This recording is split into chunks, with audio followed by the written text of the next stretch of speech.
জমিদার আদিত্য নারায়ণ কিন্তু আজকে এই নৌকার মধ্যে বাক্স ভর্তি ধনসম্পদ নিয়ে যাত্রা করবে।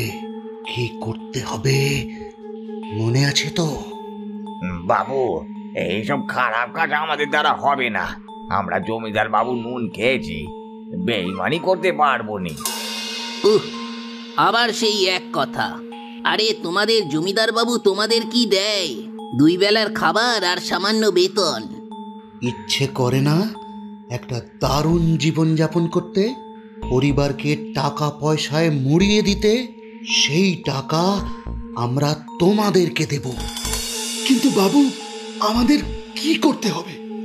কিছুই না, জাহাজ যখন মাঝ নদীতে পৌঁছবে আদিত্যকে আমরা নদীর জলে ঠেলে ফেলে দেব। আর আদিত্য তো সাঁতার জানে না। ব্যাস, নদীর গভীর জলে খাবি খেতে খেতে বেটা ডুবে মরবে। আর এই ধন সম্পদ সব সব আমরা নিজেদের মধ্যে ভাগ করে নেব। কিন্তু যদি জমিদার বাবু বেঁচে যান, আমাদেরকে শেষ করে দেবেন। আরে ধুর, রেবতী নদীতে এখন প্রচুর জল, তার উপরে বৃষ্টি হয়েছে। ওই নদীতে পড়লে ওর বাপও ওকে বাঁচাতে পারবে না। একদম তাই।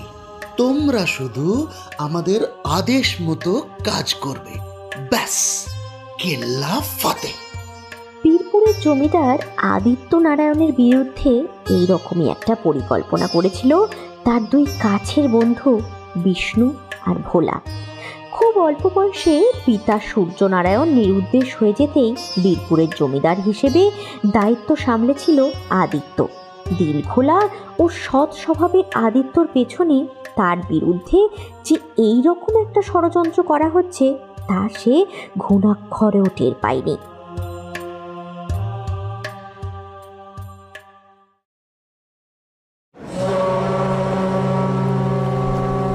দেখ, তোরা বলেছিলি আমি জাহাজে চেপে বাণিজ্য করতে গেলে তোরাও যাবি। এবার তোদের স্বাদ পূরণ হলো তো? হ্যাঁ, সেই তোর দয়াতে আমাদের শখ পূরণ হয়েছে, সেটা জাহির করতে চাইছিস তো? হ্যাঁ, সে যা বলেছিস। আমরা হতদরিদ্র, আমাদের তো আর এসব ভাগ্যে নেই। নেহাত জমিদার আমাদের উপর কৃপা করেছে। আরে তোরা এসব কেন বলছিস ভাই? তোরা তো আমার ছোট্টবেলার বন্ধু। আমি তো কখনো তোদের সামনে বড়াই করিনি। শোন, বেশি মহান সাজিস না।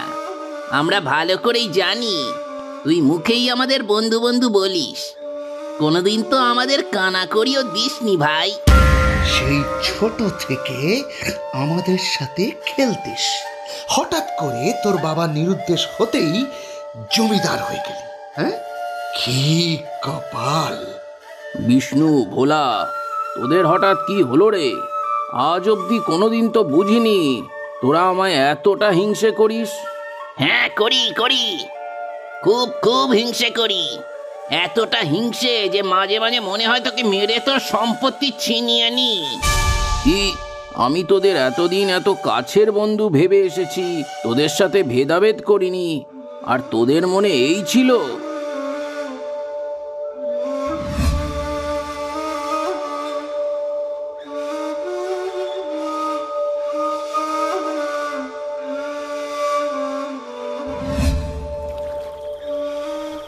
আমাদের মনে কি আছে সেটা যদি তুই জানতিস, তবে ভয়ে তোর শ্বাস আটকে যেত। আচ্ছা আদিত্য, এই জাহাজ থেকে তোকে যদি ঠেলে ফেলে দিই, তুই কি করবি?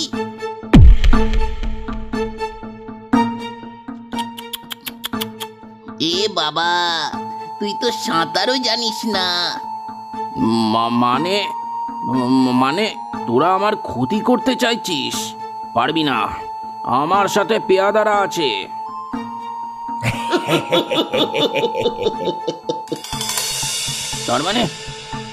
তার মানে তোরা সবাই মিলে? না না না, এরম করিস না। তোরা কি চাস? আমি ফিরে তোদের সব দেব, শুধু আমায় ফিরে যেতে দে। আমাদের কি এতই বোকা ভেবেছিস? ফিরে গেলে তুই কি আমাদের ছেড়ে কথা বলবি?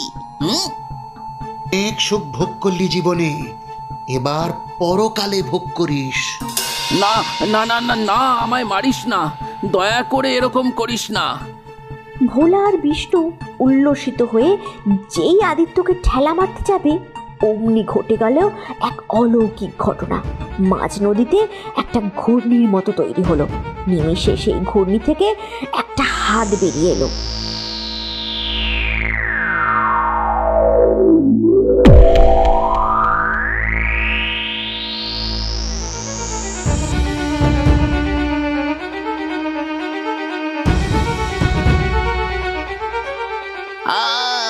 এটা কি হচ্ছে? বাঁচাও বাঁচাও! বাঁচাও বাঁচাও, কে আছো, বাঁচাও!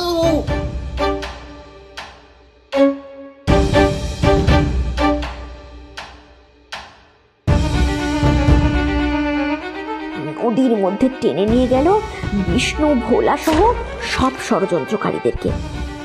এটা এটা কি ঘটে গেল? নদীর মধ্যে কোনো অজানা শক্তি আমার প্রাণ বাঁচালো। আর কেন বাঁচালো?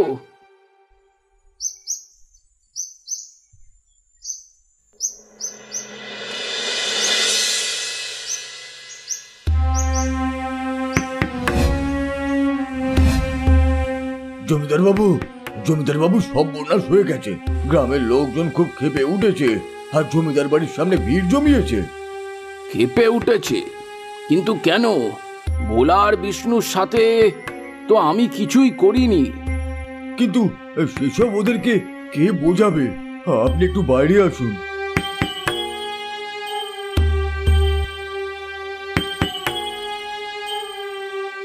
আমাদের গ্রামে দুটো ছেলে আপনার সাথে জাহাজে চড়ে গেল, কিন্তু তারা আর ফিরল না কেন? হ্যাঁ জমিদার বাবু, আপনাকে জবাব দিতেই হবে। আপনি কি করেছেন ওদের সাথে বলুন? ছেলে দুটোর বাড়ির লোক কান্নায় ভেঙে পড়েছে, আর আপনি এখানে হাতের ওপরে হাত রেখে বসে আছেন। তোমরা দয়া করে শান্ত হও। আমার মরা মায়ের দিব্যি করে বলছি, ভোলা আর বিষ্ণুর সাথে আমি কিছু করিনি। উল্টে ওরা আমায় খুন করতে চেয়েছিল। কি এসব কি বলছেন আপনি? ওরা আপনাকে খুন করতে চাইবে কেন? ওরা আমার সঙ্গে নিয়ে যাওয়া সম্পদের জন্য আমায় খুন করতে চেয়েছিল। আর যখনই ওরা আমায় নদীর জলে ঠেলে ফেলে দিতে যাচ্ছিল, তখনই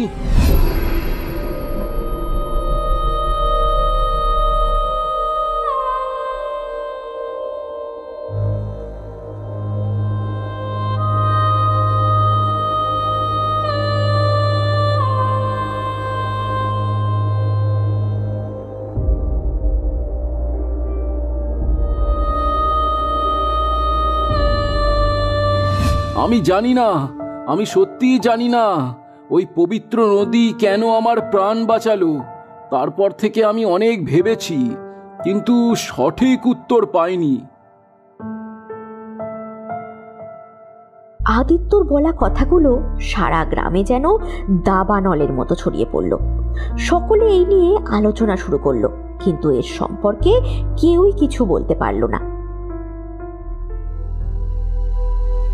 এদিকে আদিত্য গ্রামের এক বৃদ্ধ পুরোহিতকে ডেকে পাঠালেন।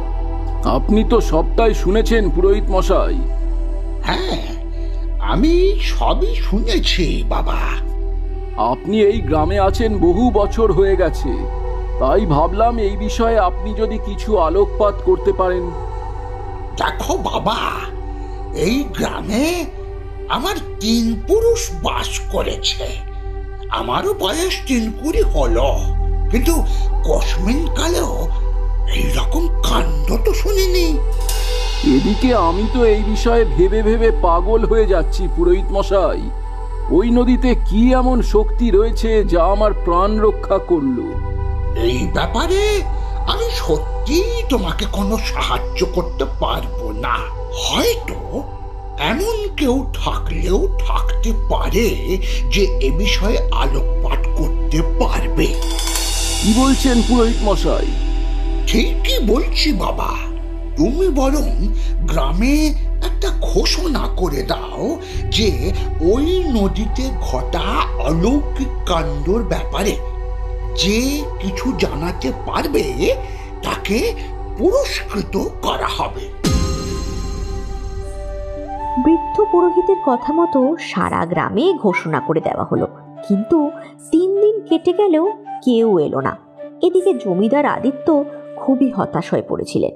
হঠাৎই একজন পেয়াদা এসে খবর দিল, জমিদার বাবু, আপনার সাথে দেখা করতে একজন ব্যক্তি এসেছেন, কিন্তু তার বেশভূষা দেখে খুবই গরিব মনে হয়।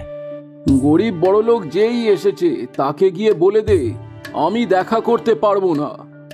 অনেকবার বলেছি জমিদার বাবু, কিন্তু সেই ব্যক্তি না চোরবান্দা, বলছে আপনার ঘোষণা শুনে সে অনেক দূর থেকে এসেছে। ঘোষণা শুনে এসেছে? হ্যাঁ জমিদার বাবু, বলেছে ওই নদীর অলৌকিক শক্তির ব্যাপারেও সব জানে। বলিস কি? এক্ষুনি ওকে ভেতরে আসতে বল, তাড়াতাড়ি।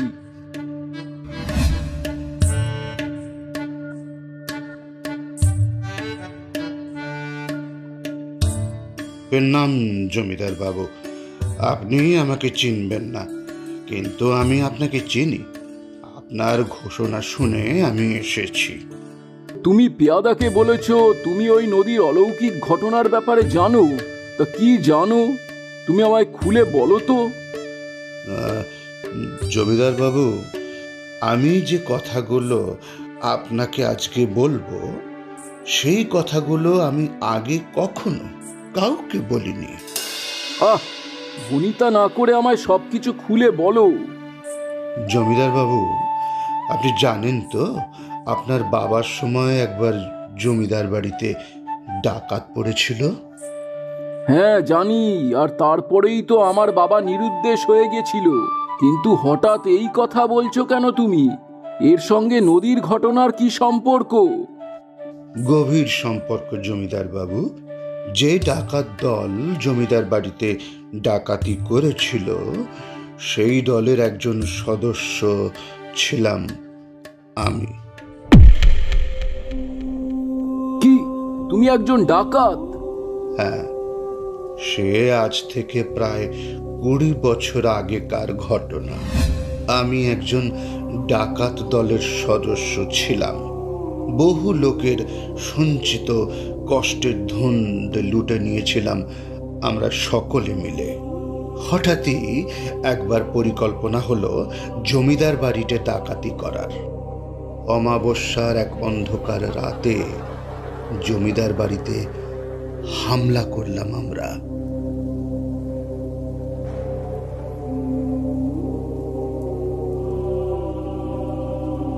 জমিদার বাবু, খুব সাবধান, এক চুল নড়লেই মরবে। ডাকাত ডাকাত, ওরে ওরে, কে কোথায় আছিস? ডাকাত পড়েছে, ডাকাত। জমিদার জমিদার জমিদার, হাঁকাহাঁকি ডাকাডাকি করে কোনো লাভ নেই। জমিদার বাড়ির সকলকে বেঁধে রেখে আমরা এখানে এসেছি। শয়তান, বদমাস, তোরা কি ভেবেছিস ভয় দেখিয়ে আমায় কাবু করবি? কখনো নয়। ঝুট ঝামেলা না করে লক্ষ্মী ছেলের মতো সিন্দুকটা আমাদের হাতে তুলে দাও। মনে রেখো, জমিদার বাড়ি ঘিরে রেখেছে আমাদের দল। তোদের এত বড় সাহস, তোরা সূর্য নারায়ণ চৌধুরীকে ভয় দেখাস? তোদের মতো ডাকাতের কাছে নতি স্বীকার করার থেকে মরণ ভালো রে।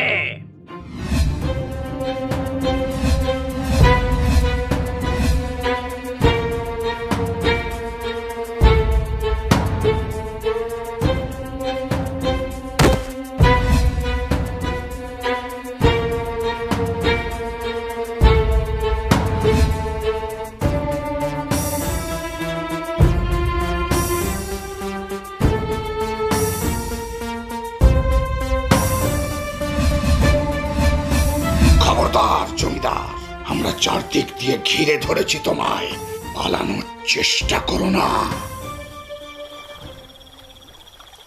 নৌকা থেকে নেমে এসো জমিদার, ওই সিন্দুকটা আমাদেরকে দিয়ে দাও, নইলে কিন্তু আমরা গুলি করব।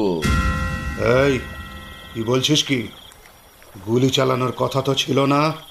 আমাদের শুধু ওই সিন্দুকটা চাই। খুন রক্তারক্তি এসবের তো কথা ছিল না। ওরে ধম্মপুত্র যুধিষ্ঠির রে, আমরা এখানে ডাকাতি করতে এসেছি, ধম্ম আলোচনা করতে আসিনি। সিন্দুক না দিলে মেরে ছিনিয়ে নেব। তোরা আমার বাবার উপরে অত্যাচার করেছিলি। তোকে আমি জানি আমরা পাপ করেছিলাম, আর তাই তো আজকে ছুটে এসেছি এখানে। কিন্তু বিশ্বাস করুন, আমি ওদেরকে বারবার বারণ করেছিলাম জমিদার বাবুর ওপর গুলি চালাতে, কিন্তু ওরা শুনল না। কাপুরুষ অপদার্থ দল, আমার প্রাণ থাকতে এই সিন্ধুক আমি তোদের দেব না। শেষবার বলছি জমিদার, নৌকা ঘুরিয়ে পাড়ে এসো, নইলে আমরা সত্যি গুলি করব। কখনো না, তোদের যা করার করে নে, সিন্ধুক তোরা পাবি না।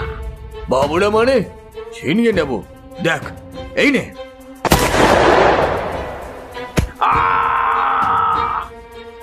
হায় হায়, এটা কি করলি তোরা?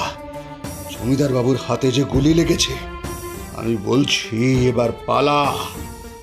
শর্তই, এভাবে হবে না, বন্দুক থামায় দে। আরেকজন ডাকাত অপরজনের হাত থেকে বন্দুকটা কেড়ে নিয়ে গুলি চালায় জমিদার বাবুর বুকের দিকে লক্ষ্য করে। জমিদার একটা শেষ চিৎকার করে নৌকা থেকে নদীর জলে পড়ে গেলেন। মেরে ফেললি তোরা, জমিদারকে মেরে ফেললি। এটা কি করলি তোরা? খুব বলছিল না ওর বেঁচে থাকতে ওই সিন্ধুকটা আমরা পাবো না। এবার দেখ কেমন করে সিন্ধুক আমাদের হয়।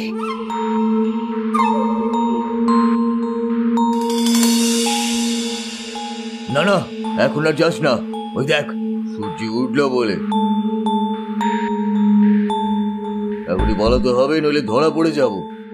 সেদিন আমরা পালিয়ে এসেছিলাম, কিন্তু ওই সিন্ধুকের মোহ আমার সঙ্গীদের তাড়িয়ে নিয়ে বেড়াচ্ছিল। দুদিন পরে সুযোগ পেতেই সকলে আবার গেলাম ওই নদীর পাড়ে। শোন বিভু, তুই নদীর পাড়ে দাঁড়িয়ে চারদিকে লক্ষ্য রাখ। আমরা সিন্ধুকের খোঁজে যাচ্ছি, কিছু বিপদ দেখলেই আমাদের সতর্ক করবি।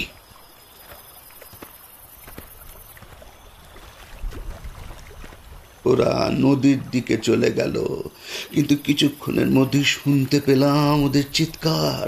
চমকে দেখলাম জলের ভেতর থেকে একটা হাত বেরিয়ে আসছে।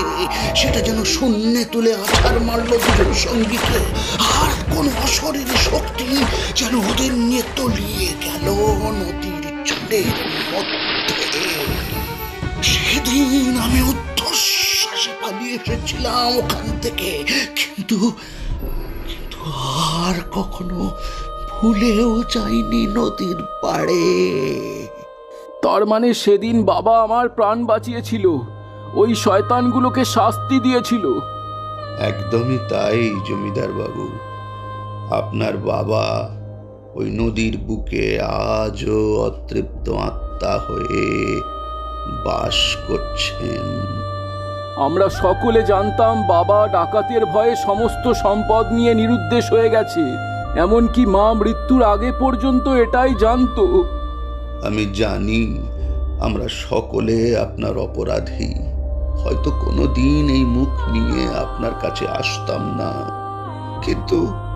কিন্তু পুরস্কারের লোভে চলে এলে, তাই তো?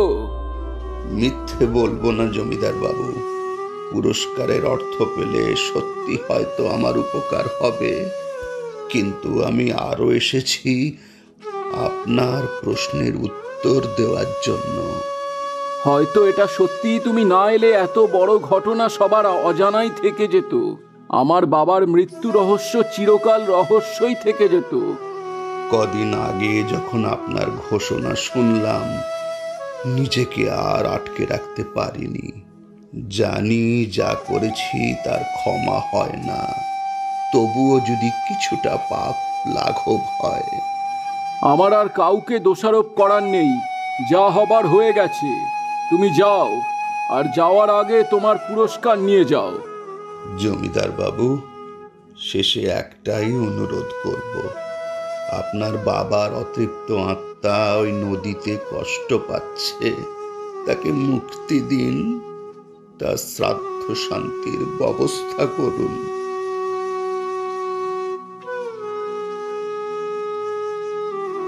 এরপরে আদিত্য তার বাবার শ্রাদ্ধ শান্তির ব্যবস্থা করে। ওই নদীতে আর কখনো কোনো অলৌকিক ঘটনা ঘটেনি।